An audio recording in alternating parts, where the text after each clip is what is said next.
Well, as we were saying earlier, the big, beautiful bill is now signed into law, and healthcare leaders are suggesting it will prompt big changes in Washington state. Medicaid disbursements will be impacted by the bill signing. Rural hospitals are already suggesting it will force cuts and closures, affecting not just people on Medicaid. Chris Daniels, with our sister station, talked with several people who could soon be impacted by the cuts.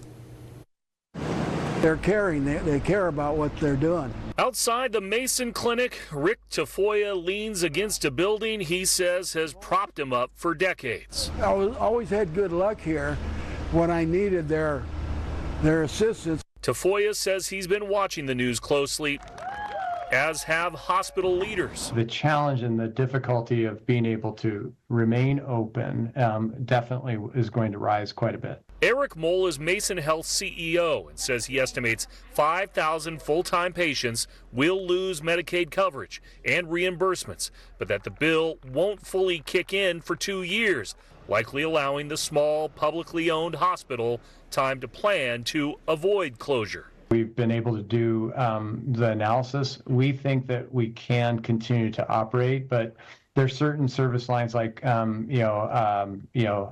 obstetric care that are most vulnerable because those are disproportionately high Medicaid service lines. The Washington State Hospital Association argues the change will strain smaller hospitals already with cash flow concerns. The state's Republican Party chair counters the bill will focus service on those most in need. The problem in Washington State has been we've been extended Apple Health Medicaid to so many people, but the pool of money available has stayed fairly consistent. Kind of get upset with it a little bit and know that there's not a whole lot I can do but vote and raise opinions. Tafoya is also of the opinion that he'd like his health care to remain in place. Like I said, I'm grateful for this place and hope that it'll be available for me for the rest of my life.